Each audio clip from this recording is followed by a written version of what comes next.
when Kpop Demon Hunters broke Netflix streaming records in 2025. Critics called it a brilliant fantasy, but here's what they missed. It's not all fantasy.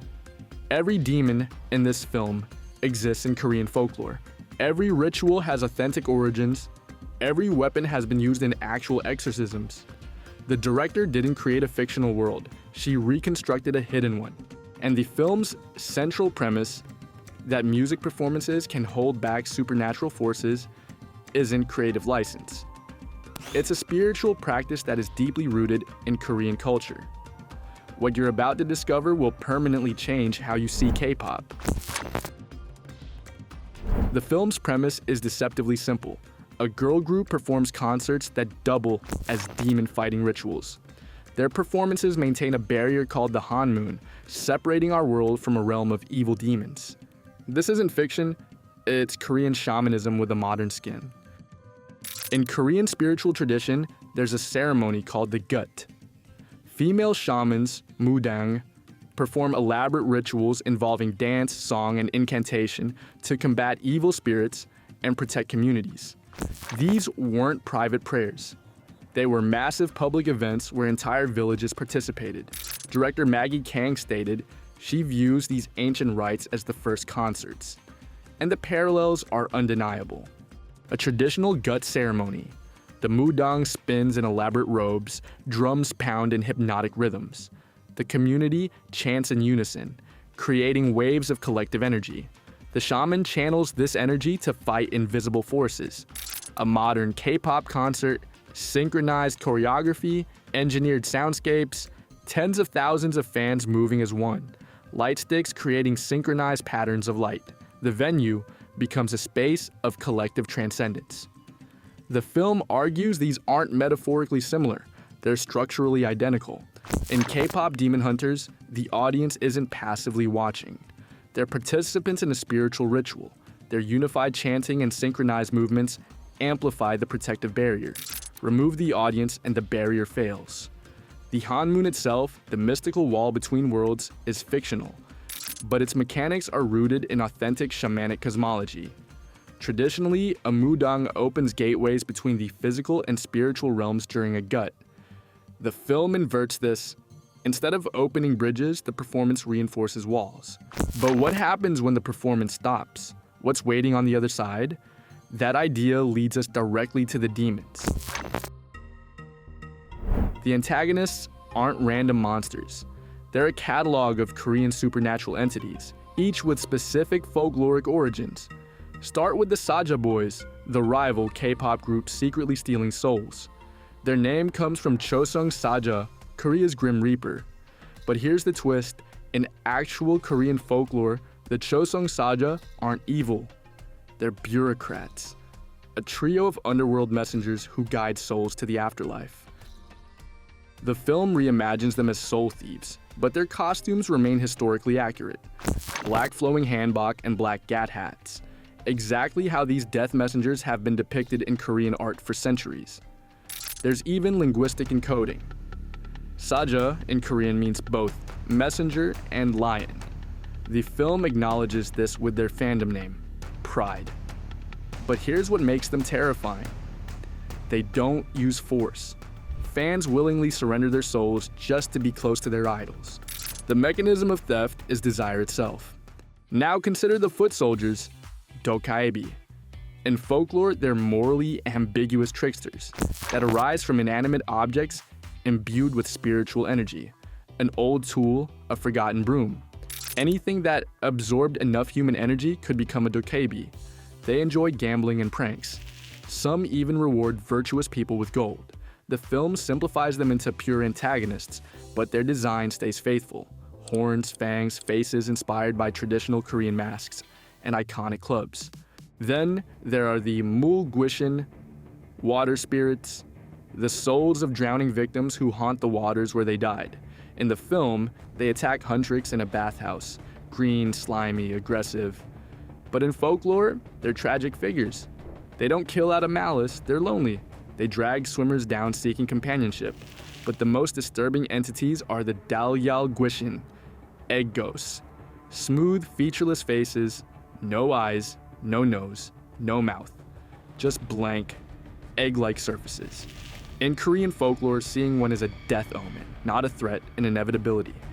The film depicts them like an avalanche of attacking, crawling bodies that are commanded by savage demon leaders. Finally, the Demon King, Guima. He's an original creation, but his name is culturally constructed. Gui is the Sino-Korean character for ghost or demon. Ma possibly refers to demonic corruption, related to Mara, the Buddhist demon of desire who tempted the Buddha. Guima's endless hunger for souls mirrors the Buddhist concept of agui, hungry ghosts afflicted with eternal, consuming hunger as punishment for greed. Even the invented villain is built on authentic spiritual architecture. But why these demons? What's the pattern? The answer is in the protagonist. Rumi, half human, half demon, struggling with dual identity, abandoned by her parents, and emotionally blocked by shame. Rumi's entire arc is a retelling of Princess Bari, one of Korea's oldest shamanic myths. The legend, a king and queen have 7 daughters, but want a son. When the 7th daughter is born, they abandon her, but she is saved and brought up by strangers.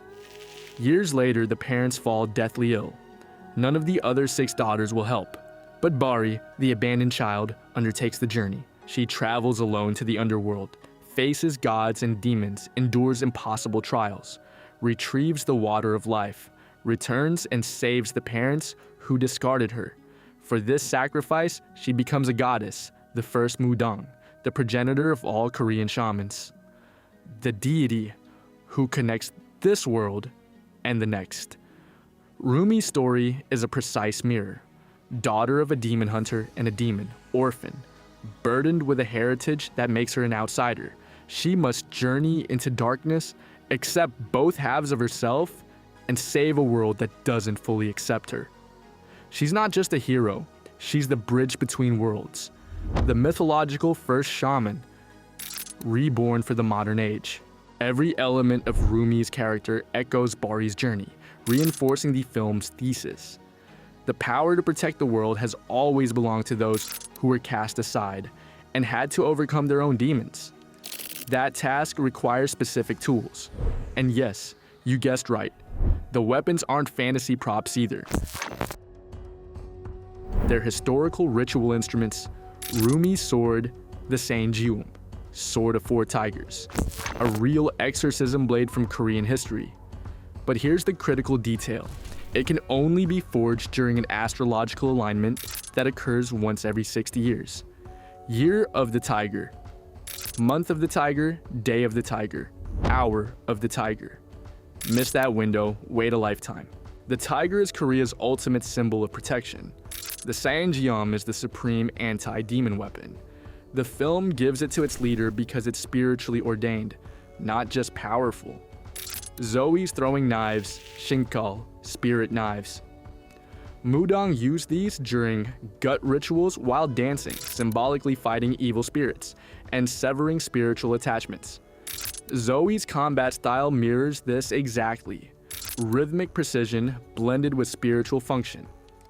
Mira's polearm, the Gokdo, a curved blade from the Goguryeo kingdom representing harmony between heaven and earth. Perfect for Mira, who finds balance within her chosen family, but also functions as the balancing part between reserved Rumi and energetic Zoe. These aren't aesthetic choices. They're ritual tools with specific spiritual functions. The animators armed their characters with history, but the encoding goes even deeper. The film is saturated with details invisible to most viewers. The Noragay decorative tassels on Huntrix costumes. In Korean tradition, these weren't ornaments, they were protective charms with symbolic meaning. Rumi's features chrysanthemum knots, loyalty and purity, and chick-shaped knots, new beginnings. Each member has different Noragay reflecting their character arc. Jinu, the Saja boys' leader, has 2 spiritual companions, a blue tiger and a 6-eyed magpie. This is Hojakdo, a genre of Korean satirical folk art. These paintings show a dignified magpie mocking a foolish-looking tiger. The magpie represents common people. The tiger represents the corrupt ruling class. The film replicates this perfectly. Jinu's tiger looks derpy, the magpie is smug. It's a visual joke that works if you are familiar with Korean art history. His own spiritual companions are mocking him. There's a sacred Dungsan tree with prayer ribbons. A fight in a Jimjilbang bathhouse. Namsan Tower in the skyline. Characters placing spoons on folded napkins while eating gukbap, specific Korean table etiquette. The Saja boys wear modernized hanbok with black robes and gat hats, exactly matching Joseon-era depictions of Grim Reapers. Every frame is a cultural citation. Every detail is a reference. The film doesn't draw inspiration from Korean culture. It reconstructs it piece by piece, which leads to the deepest level of the lore. Kpop Demon Hunters isn't entertainment disguised as education. It's a codex, a living archive of Korean shamanism translated for a generation that consumes stories through screens instead of oral tradition. Director Maggie Kang built a bridge between ancient ritual and modern performance. And the film's central premise, that collective performance generates protective spiritual energy, isn't purely fictional. Shamanic rituals were never about the shaman alone. They required the community, the collective energy, the belief that when people come together, chant in unison, move as one, they can create something bigger, hold back darkness. The gut only worked because everyone believed it worked. And here's the disturbing implication. What happens when everybody stops believing? In Korean shamanic tradition, when a gut ceremony is interrupted before completion, the barrier between worlds doesn't just weaken, it collapses.